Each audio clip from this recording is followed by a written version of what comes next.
وہ رب فرماتا ہے وَعَلَى الثَّلَاثَةِ الَّذِينَ خُلِّفُوا حَتَّى إِذَا ضَاقَتْ عَلَيْهِمُ الْأَرْضُ بِمَا رَحُبَتْ، اور وہ تین جو پیچھے رہ گئے ان پر زمین اپنی تمام تر وسعتوں کے باوجود تنگ ہو گئی۔ اور امام فخر الدین رازی اور امام غزالی، یہ بڑے نام ہیں جی، ان حضرات نے لکھا ہے کہ اللہ کے نبی کے جسم میں جو اعضاء ہوتے ہیں، دل ہے، باقی جو چیزیں ہیں، جو پارٹس ہیں نا اندر جسم میں، وہ دوسرے لوگوں سے بالکل مختلف ہوتے ہیں۔ قبر میں بھی یہی، پھر قبر سے اٹھنے کے بعد بھی حساب کتاب ماضی کا ہوتا ہے، مستقبل کا نہیں ہوتا۔ پھر ہمیشہ کے لیے اگلا جو زمانہ ہوگا جس میں ہمیشہ کے لیے جینا ہوگا، بھلے بری حالت میں ہو یا اچھی حالت میں ہو، لیکن کام آئے گا ماضی۔ تو اللہ تعالیٰ نے اس دن فرما دیا فَالْيَوْمَ نُنَجِّيكَ بِبَدَنِكَ، آج کے دن ہم نے تیرے جسم کو جو ہے نا وہ فنا ہونے سے اور غرق ہونے سے اور نیست و نابود ہونے سے نجات دے دی۔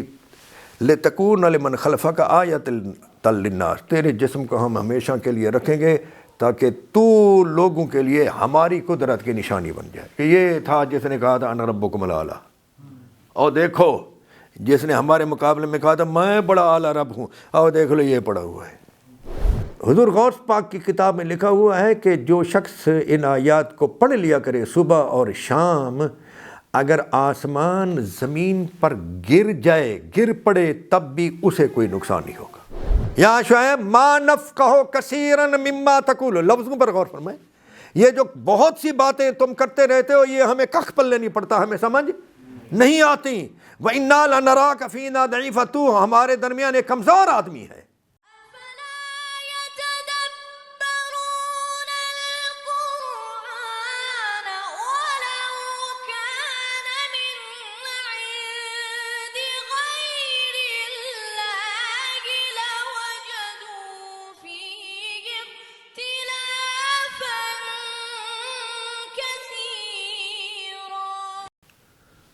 اللہم صلی علی سیدنا و مولانا محمد النبی الامی وعلی آلہ وصحبہ وبارک وسلم۔ اس کو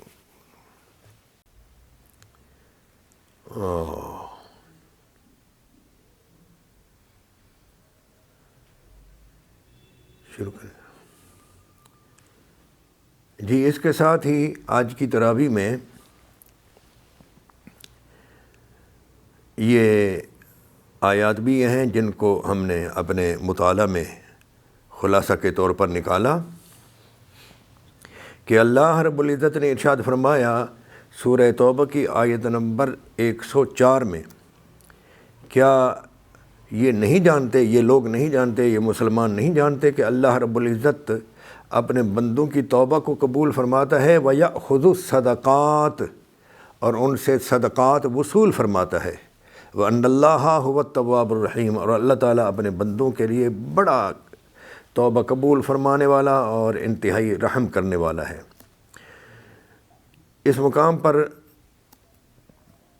بہت سی احادیث مفسرین کرام نے درج کی ہیں۔ ایک حدیث میں عرض کر دیتا ہوں اور اس کا بھی خلاصہ کہ ہر چیز جو ہے وہ اپنی اپنی حد تک اللہ تعالیٰ کی بارگاہ میں جب پہنچتی ہے تو اپنی اپنی حد تک جا کر رک جاتی ہے۔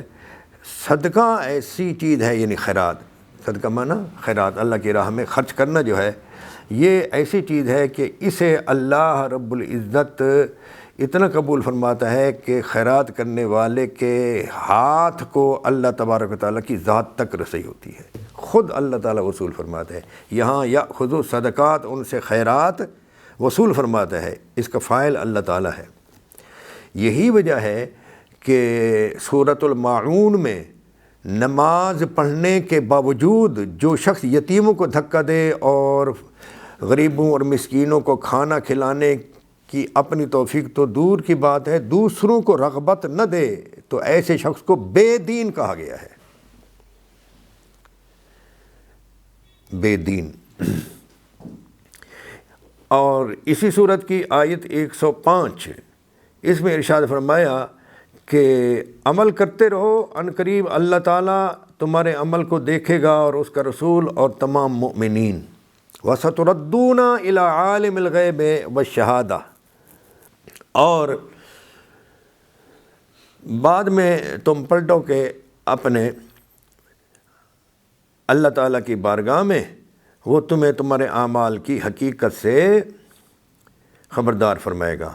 یعنی اللہ تعالیٰ بھی تمہارے عمل کا جائزہ دیکھے گا، اللہ کا رسول بھی تمہارے عمل دیکھے گا، اور مومنین بھی تمہارے عمل دیکھیں گے، اور پھر تم سب عالم الغیب و شہادہ کی بارگاہ میں پیش کر دیے جاؤ گے، وہ تمہیں تمہارے اعمال کی خبر دے گا۔ اب خبر لینے والا، حساب لینے والا، محاسبہ کرنے والا تو اللہ تعالیٰ خود ہے، لیکن یہاں فرمایا مومنین بھی تمہارے اعمال دیکھیں گے۔ یہی وجہ ہے کہ اب تک اہل اسلام میں جتنے لوگ گزرے ہیں، ہر دور میں اچھے لوگ بھی گزرے ہیں اور ہر دور میں برے لوگ بھی گزرے ہیں۔ صحابہ کرام رضی اللہ تعالی عنہم کے دور میں بھی اچھے لوگ تھے اور ان کو برے لوگ بھی ملے تھے، تو ان اچھے لوگوں کا بھی تذکرہ اب تک ہے اور برے لوگوں کا تذکرہ بھی اب تک ہے۔ کتب حدیث میں ہے، کتب سیرت میں ہے، کتب تاریخ میں ہے، تو یہ میں نے اور آپ نے تو نہیں لکھا نا، یہ اس دور کے لوگوں نے جو دیکھا وہ لکھا۔ اب آپ کو سمجھ آ گئی؟ لہذا تب سے اب تک جتنے بھی لوگ ہیں ہر ایک کا تذکرہ موجود ہے، تذکرہ خیر ہو یا تذکرہ شر، مومنین دیکھتے رہے اور لکھتے رہے۔ جہاں حضرت قریب آ کر مثال دوں، جہاں حضرت شیخ احمد سرہندی مجدد الفسانی رحمۃ اللہ تعالی علیہ کا تذکرہ موجود ہے، وہاں ان کے ساتھ جو بدبخت لڑتا رہا اس کا تذکرہ بھی۔ آپ بات سمجھ آئی ہے؟ جہاں اعلی حضرت مولانا احمد رضا خان فاضل بریلوی رحمۃ اللہ تعالی علیہ کا تذکرہ موجود ہے، وہاں ان کے دور کے ان لوگوں کا ذکر بھی موجود ہے جن کے ساتھ ان کی نبرد آزمائی رہی۔ تو اسی طرح پیچھے چلے جائیں، تذکرہ سیدنا ابوبکر صدیق بھی ہے، ان کے ساتھ لڑنے والوں کا تذکرہ بھی ہے، فاروق اعظم کا تذکرہ بھی ہے، جو ان کے ساتھ لڑتے رہے، اچھے تھے برے لوگ تھے، ان کا تذکرہ بھی موجود ہے۔ مولا علی علیہ السلام کا تذکرہ بھی موجود ہے، جو ان کے ساتھ لڑتے رہے ان کا تذکرہ بھی موجود ہے۔ اسی کو سورہ توبہ کی آیت نمبر 105 میں بیان کیا گیا ہے۔ ہر دور کے لوگوں نے مومنین کے عمل کو دیکھا ہے، ان کا جائزہ لیا ہے اور پھر اس کو آگے لوگوں تک پہنچایا ہے۔ ہم جو اس وقت بیٹھے ہیں ہمارا تذکرہ بھی رہے گا، ہم میں سے جو اچھے ہیں ان کا تذکرہ خیر ہوگا، جو برے ہیں ان کا تذکرہ شر ہوگا۔ لہذا ہر انسان جو ہے وہ خود اپنی ذات میں ایک خبر ہے، بلکہ خبروں کا مجموعہ ہے۔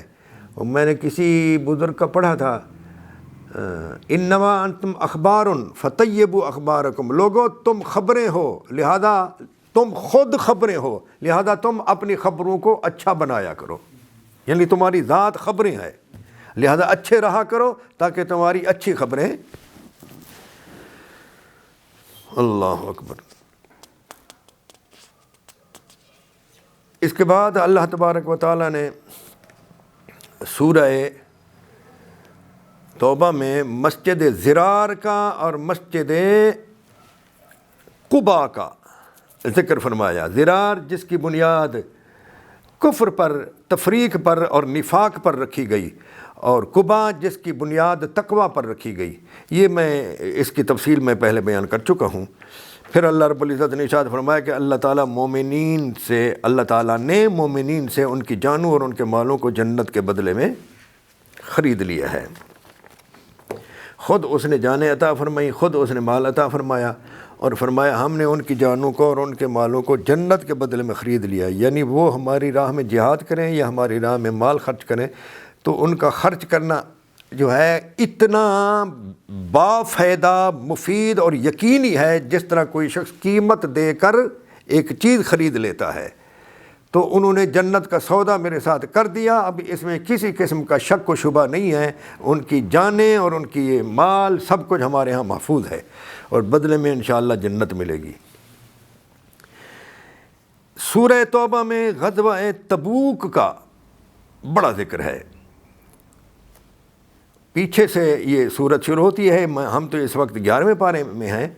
اس صورت کے 3 پاؤ 10ویں پارے میں ہیں, اور اس میں غزوہ تبوک کا ذکر ہے اور غزوہ حنین کا ذکر ہے. یہاں غزوہ تبوک کا ذکر ہو رہا ہے. غزوہ تبوک جو ہے وہ ایسا غزوہ تھا جس میں مسلمانوں کا لشکر جو ہے تمام غزوات سے بڑا اور زیادہ تھا, لیکن یہ غزوہ لڑا نہیں گیا. اور یہ وہ واحد غزوہ ہے جس میں مولا علی علیہ السلام شامل نہیں تھے. یہ وہی غزوہ ہے جس کی طرف حضور جا رہے تھے اور مولا علی علیہ السلام کو پیچھے چھوڑ گئے تھے مدینہ شریف میں. تو لوگوں نے کہا دیکھو جی ان کو پیچھے چھوڑ دیا ہے, ان سے میرے خیال اکتا گئے ہیں حضور.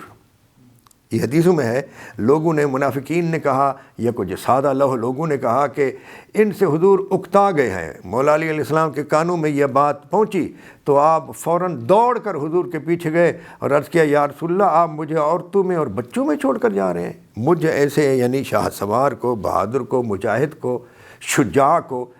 تو حضور نے فرمایا تم ہمارے پیچھے رہو, کیا تمہیں یہ بات پسند نہیں؟ کیا تم خوش نہیں ہو اس بات پر کہ تمہارا مقام میرے نزدیک ایسا ہے جیسے موسیٰ علیہ السلام کے نزدیک مرتبہ تھا سیدنا ہارون علیہ السلام, تو تمہارا مرتبہ میرے نزدیک ایسے ہے.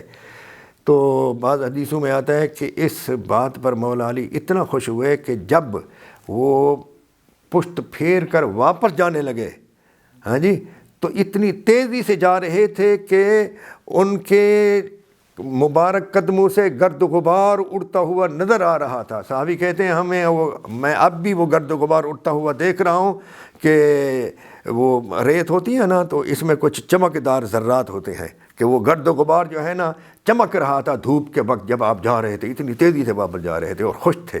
اور بعض روایات میں ہے کہ فرمایا کہ میں راضی ہوں اللہ اور اس کے رسول سے, میں راضی ہوں اللہ اور اس کے رسول سے, میں راضی ہوں اللہ اور اس کے رسول سے. بڑا رتبہ ہے جی. ہاں, ایسی تشبیہ, ایسی تمثیل کسی اور صحابی کے بارے میں نہیں ہے, یہ یاد رکھنا چاہیے. اس غزوہ میں یعنی یہ اس قدر زیادہ اہتمام کے ساتھ تھا کہ سارے کے سارے گئے مگر 3 صحابی جو ہے نا وہ نہ جا سکے, اور وہ تینوں انصار تھے. یا میں نے ابھی دیکھا ہے اور اس واقعہ کو میں بہت ہی تفصیل سے بیان کر چکا ہوں, صرف آپ کی اس وقت توجہ کرا رہا ہوں. ان میں ایک تھے حضرت سیدنا کعب بن مالک, ہلال بن امیہ اور مرارہ بن ربیع. روایت میں ہے ربعی, ربی بھی ہے ربعی بھی ہے, ربی زیادہ بہتر ہے. یہ حدیث کی کتابیں میرے سامنے ہیں تفسیر کی, ان میں حدیثیں ہیں. تو یہ 3 حضرات نہ جا سکے. ان میں سب سے تکڑے جو تھے وہ تھے حضرت کعب بن مالک. انہوں نے جب یہ ہو گئی جنگ وانگ گئی, صلح ہو گئی, حضور کافی عرصہ وہاں رہے, واپس جب آئے تو لوگ جو ہیں وہ مبارکباد دینے گئے, منافقین بھی مبارکباد دینے گئے جو نہیں گئے تھے. تو حضور ہر ایک کی مبارک قبول کر رہے تھے اور مسکراتے تھے. یعنی آپ کو پتہ تو تھا یہ گئے نہیں, اور اب یہ کہتے ہیں جی مبارکباد جی مبارکباد جی, آپ کے حق میں یہ معاملہ صحیح ہوا. یعنی انہوں نے جزیہ قبول کر لیا, مسلمانوں کی قوت طاقت اور ان کے غلبے کو تسلیم کر لیا, اس بات کی مبارکباد. تو جہاں منافقین کی بظاہر مبارکباد یا عذر جی ہم نہیں جا سکے اور یہ تھا وہ تھا, سب قبول کر رہے تھے اور مسکرا رہے تھے. کعب بن مالک کہتے ہیں کہ میں نے سوچا کہ میں اتنا بات کرنے کا تکڑا ہوں, حضور کے پاس جا کر جب بات کروں گا نا اور باتیں بناؤں گا, حضور کہیں گے بھائی تیرا تو یہاں پیچھے رہنا بڑا ضروری تھا. لیکن وہ کہتے ہیں کہ میں نے سوچا ہر ایک کی بارگاہ میں جھوٹ موٹ چل جاتا ہے, اس بارگاہ میں جھوٹ نہیں بولنا, سچ ہی بولوں. وہ جا کر سچ بول دیا. یہ میں آپ کو کئی بار عرض کر چکا ہوں کہ انہوں نے بڑی لمبی تفصیل کی اور انہوں نے اس سلسلے میں مشکلات بھی بڑی سخت برداشت کی, حتیٰ کہ قرآن میں اللہ تعالیٰ فرماتا ہے, اللہ جس نے انسان کو پیدا کیا, جو انسان کے دل کی کیفیتوں کو جانتا ہے، وہ رب فرماتا ہے وَعَلَى الثَّلَاثَةِ الَّذِينَ خُلِّفُوا حَتَّى إِذَا ضَاقَتْ عَلَيْهِمُ الْأَرْضُ بِمَا رَحُبَتْ، اور وہ تین جو پیچھے رہ گئے ان پر زمین اپنی تمام تر وسعتوں کے باوجود تنگ ہو گئی۔ بَضَاقَتْ عَلَيْهِمْ أَنفُسُهُمْ، یہاں تک کہ ان پر ان کی اپنی جانیں تنگ ہو گئیں۔ وَظَنُّوا أَن لَّا مَلْجَأَ مِنَ اللَّهِ إِلَّا إِلَيْهِ، ہیں جی۔ تو ایسے لوگوں پر جب اللہ تعالیٰ نے کرم فرمایا اور توبہ ان کی قبول فرمائی تو آیت نازل فرمائی، اور پھر اللہ تعالیٰ نے ان کے سچ پر بولنے کی وجہ سے اللہ تعالیٰ نے آخر میں فرمایا یا ایھا الذین آمنوا اتقوا اللہ وکونوا مع الصادقین، ایمان والو اللہ سے ڈرو اور سچوں کے ساتھ ہو جاؤ، کہ سچ کا انجام جو ہے نا وہ ہمیشہ چمکتا دمکتا روشن اور خیر ہوتا ہے۔ سچ کا انجام ہمیشہ خیر پر مبنی ہوتا ہے، تو تم بھی سچوں کے ساتھ ہو جاؤ۔ اس دن جھوٹ بولنے والے بھی تھے یا نہیں تھے؟ تو اتنے دن تمام صحابہ کا ان کے ساتھ قطع کلامی، سوشل بائیکاٹ، حضور کا کلام نہ کرنا، بلکہ ان کا سلام کرنا اور حضور کا کھلے الفاظ میں جواب نہ دینا، زیر لب بس، یعنی اور وہ نماز پڑھتے تو حضور پھر ان کی طرف دیکھ لیتے، جب حضور کی طرف وہ دیکھتے تو حضور چہرہ پھیر لیتے۔ یہی تنگی تھی، یہاں تک کہ بادشاہوں نے، کفر کے بادشاہوں نے ان کو خط لکھا کہ تمہاری یہاں توہین ہو رہی ہے، اتنے دانا ہو، اتنے سیانے بندے ہو، تم ہمارے پاس آ جاؤ۔ یہ اتنا انہوں نے گزارا۔ منافقین پر تو یہ حالات نہیں ہے نا، لیکن انجام کس کا بہتر ہوا؟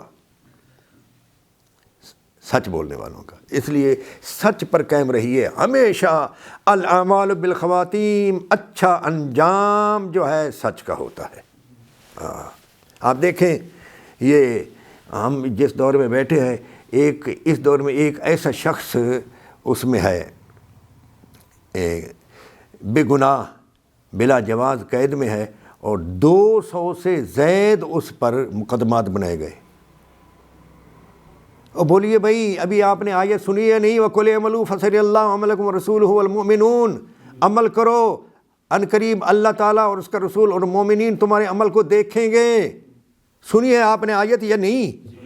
تو جتنا پروپیگنڈا ہو رہا ہے اس کی سچائی کو اور اس کی حق کی بات کو دبایا جا رہا ہے، اور اس کے خلاف جو جھوٹ ہے اس کو پھیلایا جا رہا ہے، حتیٰ کہ اس کے خلاف جو جھوٹ ہے اس کو عدالت میں لایا گیا۔ لیکن اب بتلائیں پبلک جو ہے وہ کیا جانتی ہے، پبلک کس طرف ہے؟ تو دو طاقتیں ہیں دنیا میں۔ کتنی طاقتیں ہیں؟ دو طاقتیں ہیں، ایک اللہ تعالیٰ کی، ایک خالق کی، دوسری مخلوق کی۔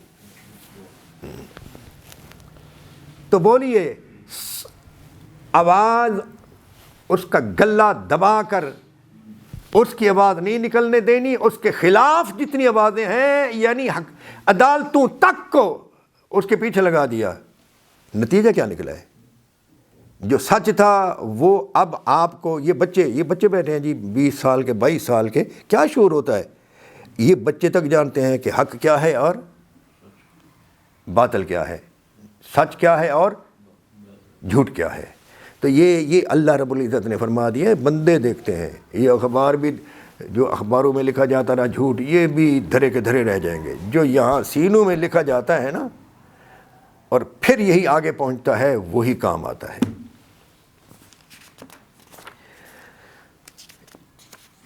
یہاں آج کی آیات میں ایک آیت یہ بھی آئی ہے کہ اللہ رب العزت نے سورہ توبہ کی آیت نمبر ہے جی 122، اس میں اللہ تعالیٰ نے فرمایا یہ تو ٹھیک نہیں ہے کہ سارے لوگ ہی نکل کھڑے ہوں، لیکن یہ ضروری ہے کہ ہر آبادی سے ایسے لوگ ضرور نکلیں جو علم حاصل کریں، دین کی فقہ سمجھ حاصل کریں، اور پھر دین پڑھ کر واپس اپنی قوم کی طرف آئیں اور انہیں آ کر دین سے آگاہی دیں، قرآن و سنت سے آگاہی دیں، اور انہیں برائیوں سے ڈرائیں، اور اللہ رب العزت کی اطاعت اور عبادت کی طرف بلائیں، اور انہیں جو ہے امید دلائیں، خیر کی بھلائی کی باتوں پر انہیں اچھائی کی اور جنت کی امید دلائیں، اور برائی کی باتوں پر انہیں ڈرائیں۔ یعنی علم حاصل کرنا ہر آبادی میں سے کچھ نہ کچھ لوگوں پر فرض ہے، سب پر فرض نہیں ہے۔ اور اس میں فلولا نفرا یعنی پھر علم حاصل کرنے کے لیے سفر کرنا. کیا سفر کرنا؟ نکلیں. لیان فرقا فتن سب تو نہیں لیکن فلولا نفرا کچھ لوگ ضرور نکلیں. ہم نے ابتدا میں جو کتاب پڑھی تھی نا، پہلی کتاب جو بچے کو پڑھی جاتی ہے درس نظامی میں، وہ ہوتی ہے کریمہ سعدی. اس میں ایک یہ شعر تھا، طلب کردن علم شد بر تو فرض، طلب کردن علم شد بر تو فرض، دیگر واجب است از پیش قطع ارض.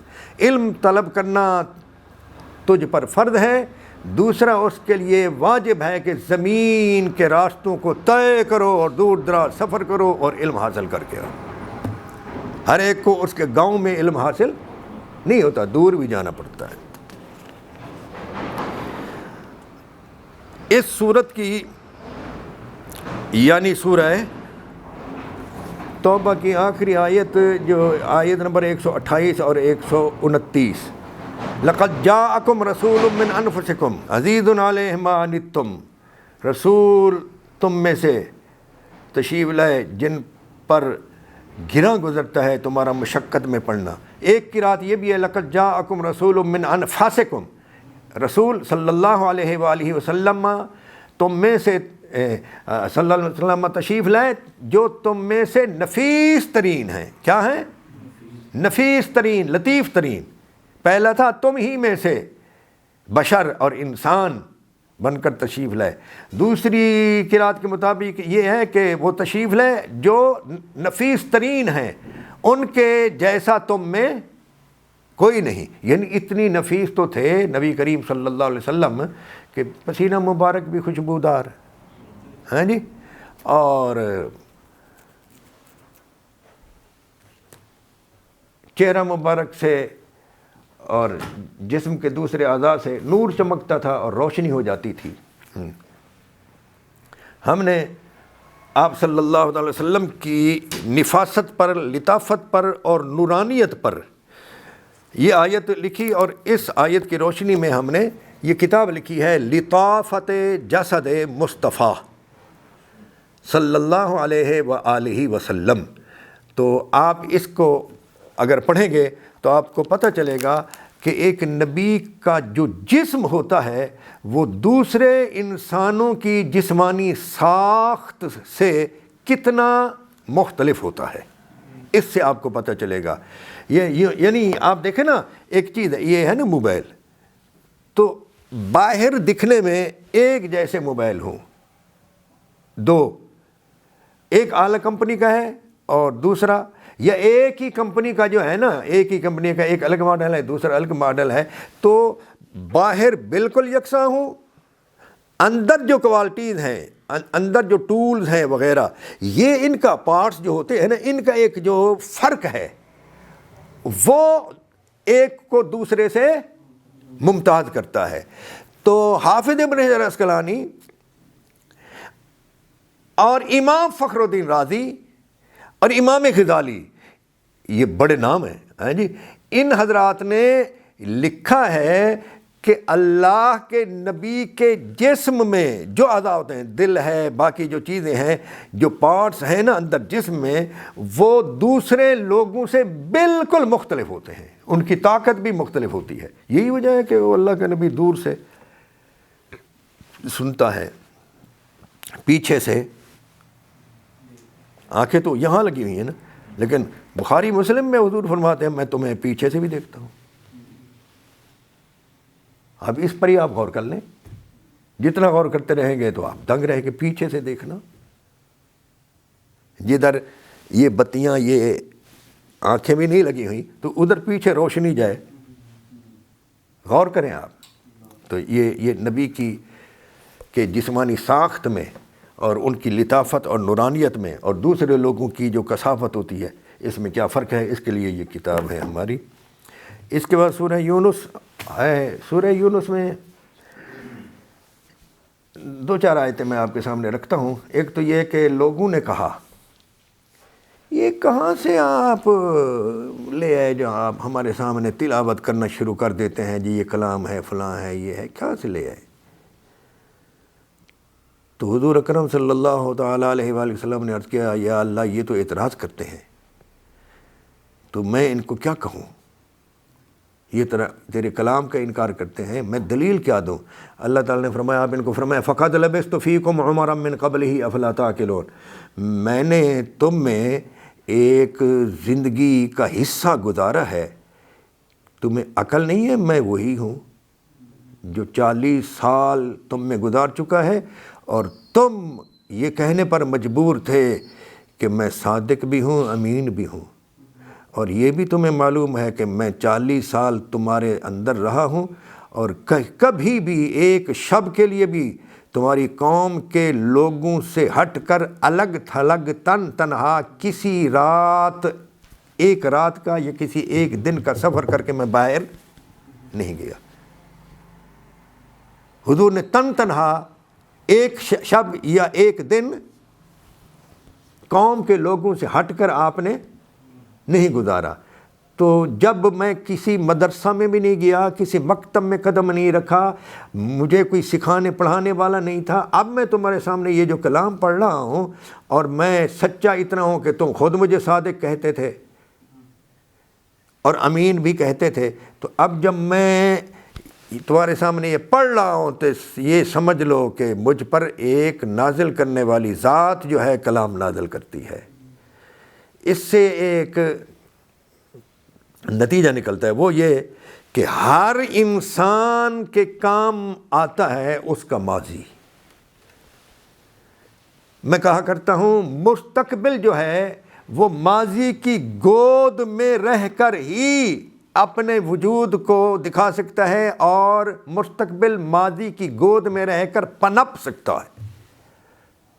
ایک بچہ اسکول پڑھنے جاتا ہے، پرائمری تک کیا، آگے اس نے کہاں جانا ہوتا ہے جی؟ High school. تو بولیے کیا کیا مانگا جاتا ہے؟ پچھلے اسکول کا سرٹیفکیٹ تعلیم کا، اور دوسرا کریکٹر۔ یہ دونوں ماضی ہیں یا نہیں؟ پھر اسی طرح ہائی اسکول، کالج، یونیورسٹیز میں جاتے ہیں، ہر جگہ یہ پچھلا ریکارڈ درکار ہوتا ہے یا نہیں؟ اور پھر جاب کے لیے جاتے ہیں، تو وہ جو جاب دینا چاہتے ہیں وہ کس لیے، آپ اس کے پاس کیوں جا رہے ہیں، وہ آپ کو کیوں رکھ رہے ہیں کہ آج جو آپ وہاں جا رہے ہیں نا، تو آج کے بعد جو زمانہ ہے وہ کیا ہے؟ مستقبل۔ آج کے بعد جو زمانہ ابھی آئے گا، آپ جاب میں، آفس میں کہیں گئے ہوئے ہیں، ادارے میں گئے ہوئے ہیں، تو جس دن آپ کھڑے ہوئے ہیں، بات چیت آپ کی ہو رہی ہے، اس سے آگے کا جو دور آ رہا ہے آپ اس کے لیے بات چیت کرنے جا رہے ہیں، لیکن اس آنے والے دور کے لیے بات چیت کرنے جا رہے ہیں۔ آپ سے پوچھا جائے گا کہ پیچھے آپ نے تعلیم کیسے حاصل کی اور پیچھے آپ کی زندگی کیسی گزری، یہ دونوں چیزیں دکھاؤ۔ تو وہ جب آپ کی مطمئن کرنے والی چیزیں ہوں گی تو آپ کو اگلا مستقبل دیا جائے گا۔ آپ سمجھ گئے؟ تو جب حضور نے فاران کی چوٹی پر کھڑے ہو کر کہا تھا کہ میں تمہیں بلاتا ہوں، پھر سب لوگ آ گئے، تم میرے بارے میں کیا کہتے ہو؟ تو انہوں نے کہا کہ جی ہم نے آپ پر ما جربنا علیک الا صدقا، ہم نے آپ پر سچ کے علاوہ کسی چیز کا تجربہ ہی نہیں کیا، کبھی ہم نے آپ کو جھوٹ بولتے نہیں دیکھا۔ تو فرمایا میں اگر کہوں کہ ادھر سے ایک چیز آ رہی ہے، لشکر آ رہا ہے، آفت آ رہی ہے، مانو گے؟ کہنے لگے جی ہاں۔ تو فرمایا پھر میں تمہیں یہ کہتا ہوں کہ اللہ ایک ہے، وحدہ لا شریک ہے۔ اب بولیے یہ بات جو اپنی منوانا چاہی حضور نے، تو پہلے کیا رکھا ان کے سامنے؟ ماضی۔ تو یہ آیت جو ہے، اس سے ہمیں یہ نقطہ ملا کہ مستقبل ہمیشہ ماضی کی، اور یہی ما کنت تقول فی حق ھذا الرجل، تو اس شخص کے بارے میں کیا کہا کرتا تھا، ترجمہ کیا جاتا ہے نا، تو اس شخص کے بارے میں کیا کہتا ہے، یہ غلط ہے جی، یہ غلط ہے بالکل۔ کیا کہا کرتا تھا، یہاں جب پاس ہو جائے گا تو اگلی دنیا جو ہے نا اس کی مزیدار بن جائے گی، اور یہاں پاس نہ ہوا، یعنی ماضی درست نہ ہوا، تو مستقبل اچھا نہیں بنے گا، قبر میں بھی یہی، پھر قبر سے اٹھنے کے بعد بھی حساب کتاب ماضی کا ہوتا ہے، مستقبل کا نہیں ہوتا۔ پھر ہمیشہ کے لیے اگلا جو زمانہ ہوگا جس میں ہمیشہ کے لیے جینا ہوگا، بھلے بری حالت میں ہو یا اچھی حالت میں ہو، لیکن کام آئے گا ماضی۔ اب اپنے ماضی کو سنوارو۔ یہ ہے سورہ کس کی، یہ کون سی سورت ہم بیان کر رہے ہیں جی؟ بولو، سورہ یونس علیہ السلام۔ تو اس کی یہ آیت جو ہے نا، نمبر میں آپ کو بتا دوں اس سورت کی اس آیت کا، فَقَدْ لَبِثْتُ فِيكُمْ عُمَرًا مِّن قَبْلِهِ أَفَلَا تَعْقِلُونَ۔ سورہ یونس آیت نمبر 16۔ آگے ہے کہ جب لوگوں پر اللہ تعالیٰ اپنا فضل فرمائے اور رحمت فرمائے، فَلْيَفْرَحُوا، تو انہیں چاہیے کہ وہ فرحت منایا کریں۔ ایک قرات ہے فَلْتَفْرَحُوا، جب اللہ کا فضل اور اس کی رحمت تم پر ہو جائے تو تم فرحت مناؤ، یہ قرات بھی ہے فَلْيَفْرَحُوا فَلْتَفْرَحُوا۔ یہ جو آتا ہے نا حدیث میں، أُنزِلَ الْقُرْآنُ عَلَى 7 أحرف، یہ قرآن 7 حرفوں پر یعنی 7 قراتوں پر نازل کیا گیا ہے۔ تو اس کا معنی یہ نہیں ہے کہ ایک قرات ہے یہاں لکھی ہوئی اور اس کے جو الفاظ ہیں وہ یہاں ہیں، باقی قراتوں کے جو الفاظ ہیں لکھے ہوئے وہ یہاں ہیں ہی نہیں، یہ معنی نہیں ہے۔ معنی یہ ہے کہ الفاظ زبر زیر کے بغیر جب لکھے جاتے ہیں نا، ہاں، زبر زیر کے بغیر جب لکھے جاتے ہیں۔ اب یہ فَلْتَفْرَحُوا جو ہے جی، یہ نقطے بھی بعد میں ڈالے گئے ہیں نا، تو یہ کوئی تفرحو پڑھتے ہیں، کوئی یفرحو پڑھتے ہیں، ٹھیک ہے؟ تو جس طرح مالک یوم الدین اور ملک یوم الدین، تو جو لفظ ہے وہ تو یہی ہے نا، میم لام کاف۔ اب اس پر اعراب جو ہے نا وہ قرات کو تبدیل کریں گے، یہ سمجھ لو اس حدیث کا معنی یہ ہے۔ فَالْيَوْمَ نُنَجِّيكَ بِبَدَنِكَ، فرعون جب غرق ہوا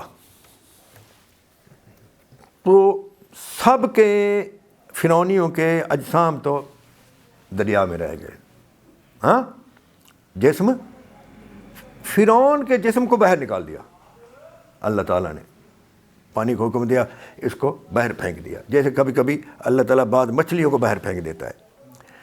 تو اللہ تعالیٰ نے اس دن فرما دیا فَالْيَوْمَ نُنَجِّيكَ بِبَدَنِكَ، آج کے دن ہم نے تیرے جسم کو جو ہے نا وہ فنا ہونے سے اور غرق ہونے سے اور نیست و نابود ہونے سے نجات دے دی۔ لِتَكُونَ لِمَنْ خَلْفَكَ آیَةً لِلنَّاسِ، تیرے جسم کو ہم ہمیشہ کے لیے رکھیں گے تاکہ تو لوگوں کے لیے ہماری قدرت کی نشانی بن جائے، کہ یہ تھا جس نے کہا تھا انا ربکم الاعلیٰ، اور دیکھو جس نے ہمارے مقابلے میں کہا تھا میں بڑا اعلیٰ رب ہوں، اور دیکھ لو یہ پڑا ہوا ہے اب تک یا نہیں؟ قرآن میں تو آ گیا کہ ہم تیرے جسم کو باقی رکھیں گے، لیکن آیا یہ فرعون ہے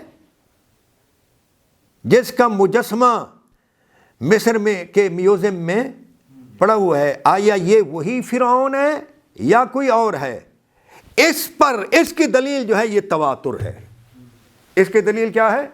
تواتر۔ تواتر اس کو کہتے ہیں کہ ایک طبقہ خبر دے، دوسرا طبقہ اس سے سنے، طبقہ در طبقہ کسی چیز کی جو خبر آتی رہے اس کو کہتے ہیں تواتر۔ تو تواتر حدیث میں بھی ہوتا ہے، تواتر واقعات میں بھی ہوتا ہے۔ تو یہ فرعون کے باقی رہنے کی، فرعون کے جسم کے باقی رہنے کی خبر تو دی اللہ تعالیٰ نے، لیکن اس بات کی خبر کہ آیا یہ وہی فرعون ہے جو موسیٰ علیہ السلام والا تھا، ہیں جی، اس کی تصدیق حق الیقین تک تواتر کے ساتھ ہے۔ تو تواتر اس کو کہتے ہیں۔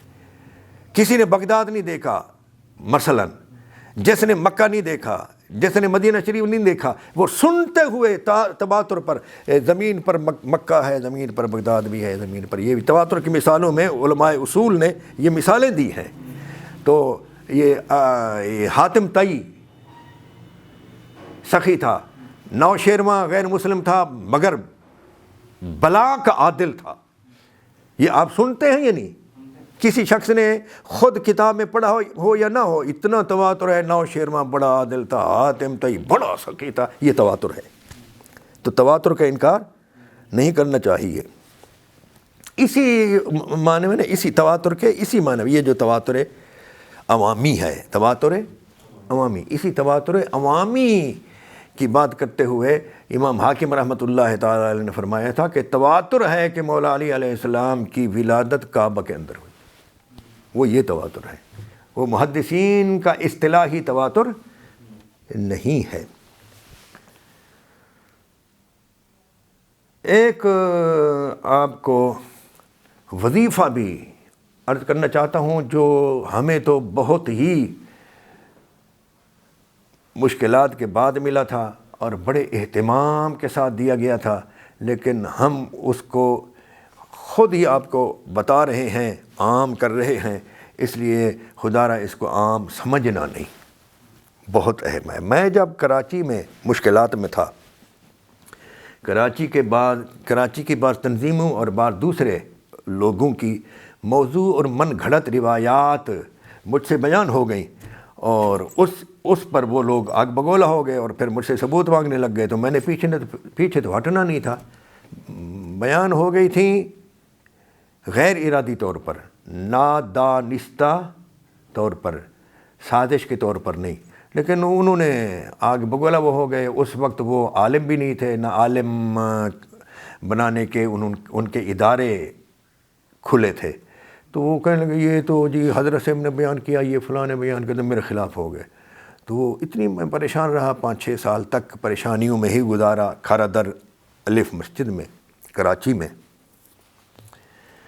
تو ان پریشانیوں میں جب میں گیا تھا، ابھی 1.5 سال گزرا تھا، باقی 4-5 سال بعد میں گزرے، تو اپنے مرشد کریم کی بارگاہ میں، تو انہوں نے فرمایا تھا پتر یہ پڑھا کرو۔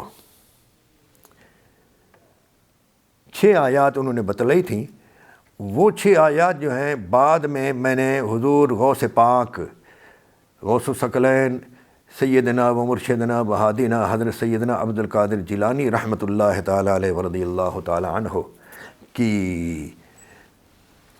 کی طرف منسوب کتاب، یا خود ان کی اپنی کتاب السفینۃ القادریہ، اور 2-3 اور کتابیں ہیں دارالکتب العلمیہ بیروت والوں نے چھاپی ہیں، تو اس میں مجھے یہ آیات ملیں۔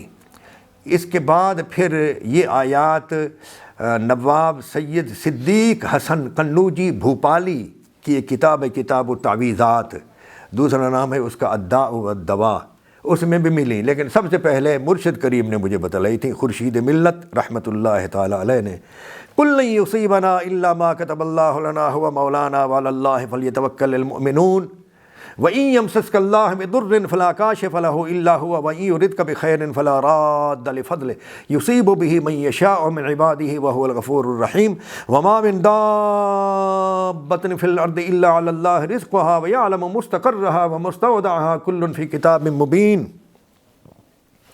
انی توکلت علی اللہ ربی وربکم ما من دابۃ الا هو آخذ بناصیتها ان ربی علی صراط مستقیم وکأی من دابۃ لا تحمل رزقها اللہ یرزقها وإیاکم وهو السمیع العلیم ما یفتح اللہ للناس من رحمۃ فلا ممسک لها وما یمسک فلا مرسل له من بعده وهو العزیز الحکیم۔ یہ آیات ہیں 6۔ میرے مرشد کریم نے ان آیات کے بعد کچھ فارسی کے الفاظ بتلائے اور پھر ایک اور آیت شامل کی، وہ الفاظ یہ ہیں: الہی جملہ بداں و بد اندیشاں و بد گویاں را مہر کردم بحق لا الہ الا اللہ سیدنا محمد الرسول اللہ صلی اللہ تعالی علیہ وآلہ وسلم و بحق کاف ہا یا عین صاد و بحق حامیم عین سین قاف و بحق الآیت ولئن سألتهم من خلق السماوات والأرض ليقولن الله قل أفرأيتم ما تدعون من دون الله إن أرادني الله بضر هل هن كاشفات ضره أو أرادني برحمة هل هن ممسكات رحمته قل حسبي الله عليه يتوكل المتوكلون۔ اول آخر دروشی بھی پڑھنا ہے، یہ پڑھ کر 6 جہات میں، مشرق مغرب شمال جنوب فوق تحت، ان 6 جہات میں 6 سمتوں میں دم کر کے آخر میں خود پر دم کرنا ہے۔ حضور غوث پاک کی کتاب میں لکھا ہوا ہے کہ جو شخص ان آیات کو پڑھ لیا کرے صبح اور شام، اگر آسمان زمین پر گر پڑے تب بھی اسے کوئی نقصان نہیں ہوگا،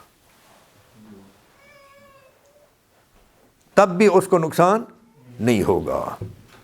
ایک آیت جی آخر میں آپ سن لیں،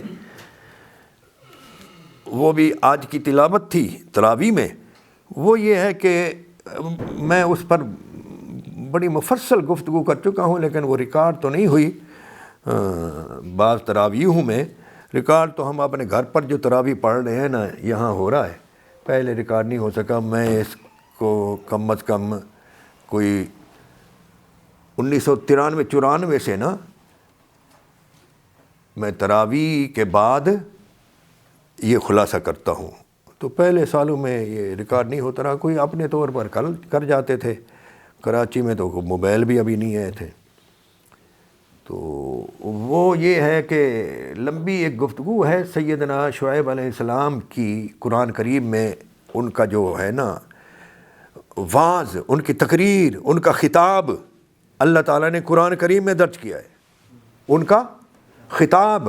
اور بعض احادیث میں آیا ہے، غالباً نبی کریم صلی اللہ علیہ وسلم کے ارشاد ہے کہ حضرت شعیب علیہ السلام جو ہے خطیب الانبیاء ہے، یعنی انبیاء میں بہت بڑے مقرر ہیں، ایسی گفتگو کرتے تھے زبردست۔ تو وہ یہی ہے کہ کم نہ تولا کرو، کم ناپا نہ کرو، چیزوں میں ملاوٹ نہ کیا کرو، چیزیں گھٹائی نہ کرو وغیرہ وغیرہ۔ اس پر تم خیر پر ہو، مالدار ہو، یہ ڈنڈی نہ مارا کرو اس پر۔ تو اس پر لوگوں نے کہا یا شعیب الصلاۃ تأمرک ان نترک ما یعبد آباؤنا، اے شعیب یہ جو تو اٹھک بیٹھک کرتا رہتا ہے، یہ نماز تجھے یہ سکھاتی ہے کہ ہم اپنے معلوم میں اپنی مرضی نہ کریں، اور ہم اپنے ماں باپ کی اور باپ دادا کی جو عبادت کے طور طریقے ہیں اس کو چھوڑ دیں۔ یہ تجھے نماز یہ سکھاتی ہے کہ یار کیا ہے، ہمیں اپنی مرضی کرنے دو، ہر بات میں دخل دیتے ہو۔ آخر میں آگے پتہ کیا کہتے ہیں، تنگ آ گئے نا، کون؟ سامعین، حق سن کر تنگ آ کے، تو آگے کیا کہا، جو پہلے سے سرکش، باغی، کودن اور احمق لوگ پہلے سے جو کرتے آ رہے ہیں اب تک وہی طریقہ ہے۔ انہوں نے کہا یا شعیب ما نفقہ کثیرا مما تقول، اے شعیب یہ جو تم بہت سی باتیں کرتے رہتے ہو نا، یہ ہمیں سمجھ نہیں آتی۔ یا شعیب ما نفقہ کثیرا مما تقول، لفظوں پر غور فرمائیں، یہ جو بہت سی باتیں تم کرتے رہتے ہو یہ ہمیں کخ پلے نہیں پڑتا، ہمیں سمجھ نہیں آتی۔ وَإِنَّا لَنَرَاكَ فِينَا ضَعِيفًا، تو ہمارے درمیان ایک کمزور آدمی ہے، تیرے پاس مال نہیں، تیرے ساتھ نفری نہیں، اور تو ہمیں آ کر یہ باتیں بیان کرتا ہے۔ ہمیں اِنَّا لَنَرَاكَ فِينَا، اونچا پڑھو، ضعیفہ، تو ہم میں، ہاں یہ پہلے سے کہا جا رہا ہے کہ پیسے نہیں دھیلا تے ویکھن ٹرے نے میلا۔ آپ سمجھ گئے؟ آگے کیا کہتے ہیں، وَلَوْلَا رَحْمَتُكَ لَرَجَمْنَاكَ، تو اگر ہمارا رشتہ دار نہ ہوتا نا تو ہم تجھے سنگسار کرتے۔ وہ ظالم ہو، جب تمہیں ان کا کہا ہوا سمجھ نہیں آتا تو اتنا آگ بگولا کیوں ہو، مارنے کے لیے کیوں تول گئے؟ ہاں، سمجھ ہی جب نہیں آ رہا تو پھر مارنے کے لیے کیوں تیار ہو گئے ہو؟ اس کا مطلب یہ ہے کہ لوگ سمجھتے تو ہیں لیکن وہ قابل قبول نہیں ہوتا، وہ ان کا ہضم نہیں ہو رہا ہوتا، وہ ان کے وارے نہیں کھاتا، اس لیے آگ بگولا ہو جاتے ہیں۔ یہاں ایک شخص نے کہا تھا، ایک قرآن سنت، کتاب سنت کے مطابق شرعی سیاست کرنے والی شخصیت جو ہے باہر سے آ رہی تھی، باہر ملک سے کافی عرصہ کے بعد پاکستان وہ شخصیت آنا چاہتی تھی، تو ایک شخص یہاں بکواس کرتا ہوا سنا گیا کہ ہاں مولوی صاحب آؤ اسی تمہارا بہترین استقبال کریں گے، یہ تساں بہت زیادہ بول دے ہو، سانو تمہاری یہ گلاں سمجھ نہیں آندیاں، تسی آؤ اسی تمہیں دیکھاں گے، گل بھی سمجھ نہیں آنا تو پھر آؤ تو دیکھاں گے۔ یہ وہی طریقہ ہے جو حضرت شعیب علیہ السلام کی بدکردار بزنس مین سوسائٹی جو باتیں کرتی تھی نا، بزنس مین سوسائٹی، یہ وہی باتیں ہیں جو اب تک ہو رہی ہیں۔ تو قرآن اس لیے آیا ہے کہ وہ تمہارے سامنے پچھلے لوگوں کی اچھائیاں بھی رکھے، پچھلے لوگوں کی برائیاں اور کرتوت بھی رکھے، تاکہ تم ان کرتوتوں اور ان اچھائیوں دونوں کو سامنے رکھ کر اپنی سیرت بنا سکو۔ صراط الذین انعمت علیہم۔